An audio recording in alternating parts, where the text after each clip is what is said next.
بسم اللہ الرحمن الرحیم۔ السلام علیکم۔ انسان کے پاس اللہ کی عطا کردہ چیزوں میں ایک چیز جسم بھی ہے، اس کا اپنا جسم۔ اس جسم میں ٹاپ آف دی ہیڈ جو ہے وہ انسان کا دماغ ہے۔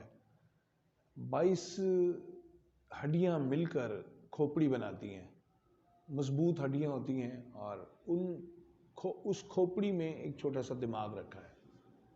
دماغ کا وزن سب کا یکساں ہوتا ہے، اور دماغ جو آپ کے اس کھوپڑی کے اندر موجود ہے وہ آپ میں سوچنے، سمجھنے اور تجزیہ کرنے کی صلاحیت پیدا کرتا ہے۔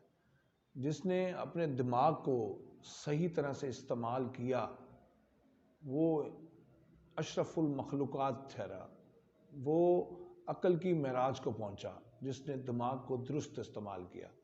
دماغ کی کھوپڑی کی ہڈیاں چاہے بہت مضبوط بھی ہیں، وہ 22 ہڈیاں، مگر اس کا مطلب یہ نہیں ہے کہ آپ اپنے سر کو ٹکرانا شروع کر دیں اور ان ہڈیوں کو آزمانا شروع کر دیں کہ مضبوط ہیں یا نہیں ہیں۔ دماغ کے بعد اگر آپ کے پاس کوئی ایک بہت عام سی چیز ہے جو جسم کے اعضاء میں سب سے ہلکی چیز ہے، وہ زبان ہے، جس میں کوئی ہڈی نہیں ہے۔ یہ اس جبڑے میں سب سے قیمتی چیز ہے۔ ویسے تو کوئی بھی چیز ناکارہ نہیں ہے، سب چیزیں انمول ہیں، آنکھیں ہیں، ناک ہے، کان ہے، سب چیزیں جو اس ہیڈ میں ہیں بہت اہم ہیں، مگر زبان سب سے ہلکی چیز 3 انچ کی زبان ہے۔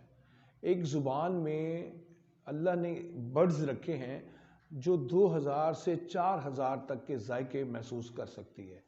بہت بڑی صلاحیت ہے ایک زبان کے اندر، جس کے اندر کوئی ہڈی نہیں ہے۔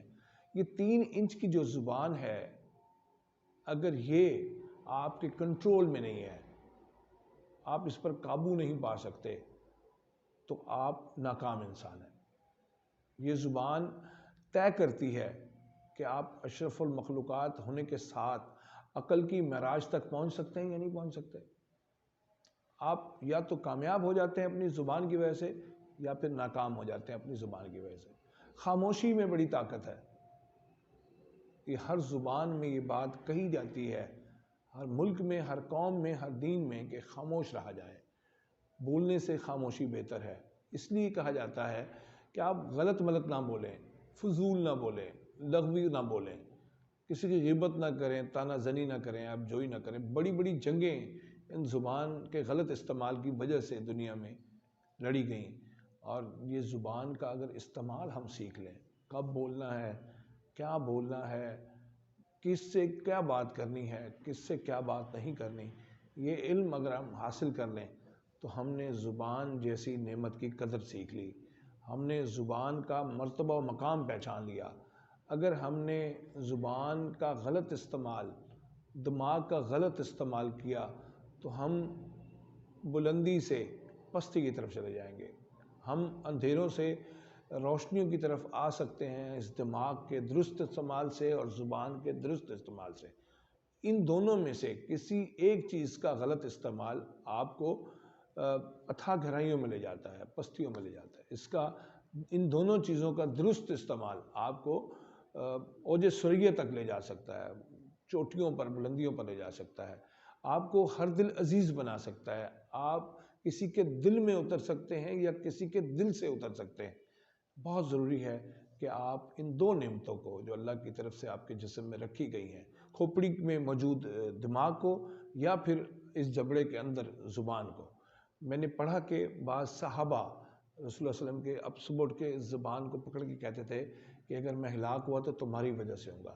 اس لیے ان 32 دانتوں کے اندر موجود زبان کو استعمال کرنے کا فن سیکھیے، صلاحیت سیکھیے، سمجھ بوجھ حاصل کیجیے۔ اچھے الفاظ جو اس زبان سے ادا ہوتے ہیں وہ آپ کو ہر دل عزیز بناتے ہیں، برے الفاظ آپ کے دشمنوں میں اضافہ کرتے ہیں۔ یا تو پھر اچھا لفظ نہیں ہے، اچھی بات نہیں، تو پھر خاموش رہیے۔ میں نے عرض کیا، خاموش رہ کر آپ عقل کی معراج کو حاصل کر سکتے ہیں، اپنے مقام اور مرتبے کو بڑھا سکتے ہیں، اور آپ غلط الفاظ بول کر اس کے غلط استعمال سے زبان کے آپ پستیوں، گہرائیوں میں، دلدلوں میں دھنس سکتے ہیں۔ اس لیے پہلے اپنے دماغ کو پھر اپنی زبان کو درست استعمال کرنے کی طرف راغب کیجیے، ترغیب دلائیے، شعور حاصل کیجیے، تربیت لیجیے، انشاءاللہ تعالیٰ آپ دنیا اور آخرت میں کامیاب ہوں گے۔ وما علینا الا البلاغ۔